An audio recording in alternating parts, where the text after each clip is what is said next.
Olá, pessoal, e sejam muito bem-vindos ao Compilando o Futuro, a sua análise técnica para líderes e arquitetos. Este programa é um oferecimento da AMS Tech e eu sou o Algorito. Hoje, a gente vai mergulhar fundo na maior transformação do comércio digital desde, sei lá, os anos 90. A ascensão do que a gente chama de comércio agêntico. E, claro, a guerra de protocolos que isso já começou a causar. Vamos começar direto com uma pergunta que, olha, talvez já tenha passado pela sua cabeça. A gente tem IAs generativas hoje, que escrevem poesia, que depuram código, que planejam férias inteiras pra gente. Então, por que diabos uma tarefa que parece tão simples como me compra o melhor tênis de corrida para quem tem pé chato por menos de R$ 500 ainda quebra toda a experiência? Por que a gente ainda é forçada a voltar para um navegador e ficar clicando em um monte de links? A resposta está num problema central que está segurando essa revolução. E é aqui que a coisa pega. O problema não é a inteligência da IA, o problema é a ação. Sabe, por mais de 20 anos, o e-commerce funcionou num funil bem previsível de pesquisar, navegar, comprar. A IA quebrou esse funil, mas ela ainda não conseguiu construir a ponte para a transação final. Vamos dar um nome para esse obstáculo. É isso que a gente chama de déficit de ação. É esse abismo que existe entre uma recomendação super inteligente e uma compra de fato concluída.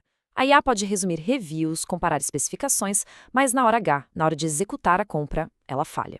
Falha porque não existe uma linguagem comum, um aperto de mão padronizado para ela conversar com os milhões de sistemas de back-end dos varejistas. Cada loja falou um dialeto diferente. E a IA, bem, ela ainda não é poliglota o suficiente. E a escala desse problema é gigantesca. Os consumidores já mudaram a forma como descobrem produtos. As projeções para o final de 2025 apontam para um aumento absurdo de 1.200% no tráfego vindo de IAs para os varejistas. Só que tem um porém. Esse tráfego todo não está convertendo bem. O atrito de passar de uma conversa super fluida com a IA para uma página de checkout tradicional, antiga, quebra a experiência. O desejo de agir está lá, mas a infraestrutura, essa ainda não chegou. E para construir essa infraestrutura que está faltando, o Google está propondo uma solução, o Protocolo de Comércio Universal, ou UCP, como a gente vai chamar. E olha, a estratégia por trás disso é tão importante quanto a própria tecnologia. Pensa no UCP como se fosse o SMTP do e-mail, ou o HTTP da web. É basicamente um conjunto de regras neutras que permite que qualquer agente de IA, em qualquer plataforma, consiga conversar de forma transacional com qualquer comerciante. A ideia é transformar a prateleira digital, que hoje é uma página HTML estática, numa resposta de API dinâmica conversacional, movendo o ponto de venda para onde quer que o consumidor esteja. Agora, o que é realmente genial aqui, e está nesse slide, é a analogia. O próprio Google está chamando o CEP de um momento Android. Lembra da estratégia do Android? O Google ofereceu um sistema operacional aberto e, com isso, ele se tornou a camada de infraestrutura indispensável para o ecossistema móvel, mesmo sem fabricar a maioria dos celulares. Com o CEP, o Google está tentando fazer exatamente a mesma jogada, só que agora para o comércio. E essa estratégia toda, ela tem um alvo bem claro. O ICP não é só um avanço tecnológico, gente, é uma manobra geopolítica. É a formação de uma aliança para lutar contra um ecossistema dominante, fechado, que ameaça fragmentar a web aberta. O Google está basicamente posicionando o SCOP como a base para uma aliança rebelde. Uma coalizão de varejistas, plataformas de e-commerce, provedores de pagamento, todo mundo se unindo contra o império da Amazon. A Amazon, que claro não está entre os parceiros de lançamento, prospera no seu jardim murado, controlando a descoberta, a transação e os dados. O SCOP é uma arma projetada para derrubar esses muros. E olha só quem está nessa aliança, não é pouca gente. Nos co-desenvolvedores você tem Google, Shopify, Target, gigantes que querem acesso ao tráfego de IA sem abrir mão do controle. Na camada de pagamentos, Stripe e Visa garantem que os trilhos financeiros tradicionais continuem relevantes. E na adoção, grandes nomes como Best Buy e Macy's buscando competir com a conveniência da Amazon. É uma frente unida de verdade. Mas o que faz essa aliança toda funcionar, o que convence todo mundo a entrar no barco, é um princípio absolutamente crucial. No UCP, o varejista sempre continua sendo o Merchant of Record.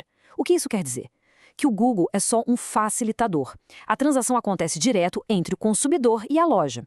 O varejista mantém 100% da propriedade dos dados do cliente, do relacionamento, da integração com programas de fidelidade.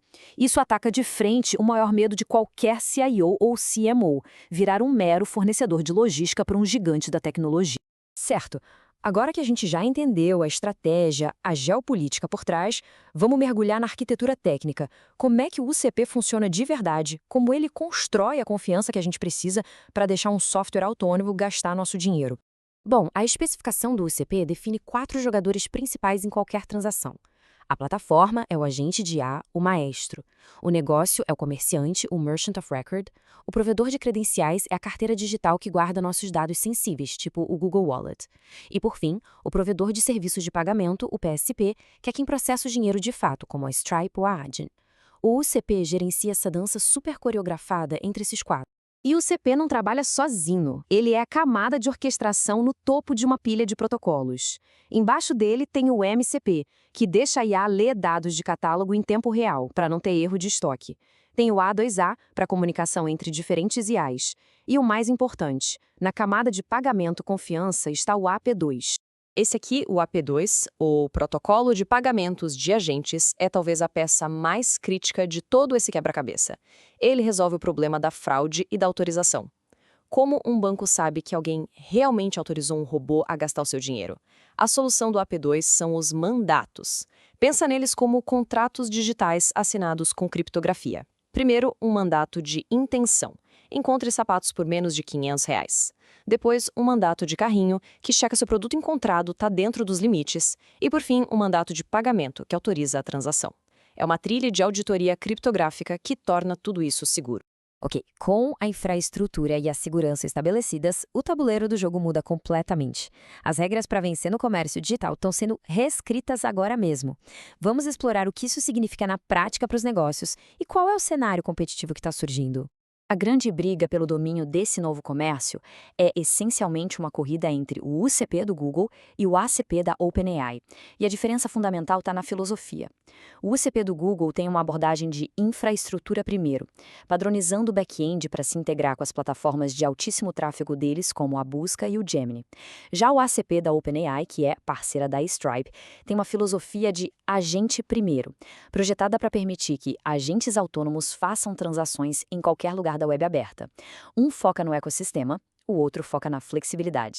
E isso nos leva à mudança de paradigma mais importante para qualquer marca ou varejista. A gente está saindo da era do SEO, a otimização para motores de busca baseada em palavra-chave, e entrando na era do AIO, a otimização agêntica.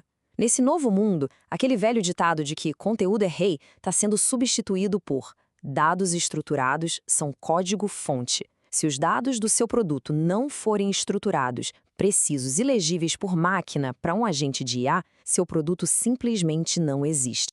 Então a pergunta é, como se preparar para isso? Aqui vai um checklist bem prático. Primeiro, audite seus feeds de dados no Google Merchant Center e garanta que 100% dos atributos estejam preenchidos. Segundo, reivindique e treine o seu agente de negócios, que é a IA conversacional da sua marca na busca do Google. Terceiro, implemente extensões UCP para fidelidade para diferenciar sua oferta. E quarto, atualize sua pilha de pagamentos para suportar transações tokenizadas via AP2. E tudo isso nos deixa com a pergunta final, o verdadeiro X da questão. O Protocolo de Comércio Universal não é só uma especificação técnica, é uma declaração sobre como a economia digital deveria ser estruturada. Ele representa uma mudança de poder de plataformas centralizadas para protocolos abertos. A batalha que está começando agora vai definir se o futuro do comércio será governado por jardins murados ou por uma web aberta e programável. Toda essa análise que a gente fez aqui foi compilada de fontes como os white papers do Google Developers, análises da Shopify e reportagens da CIO.com. A lista completa está disponível nas nossas notas.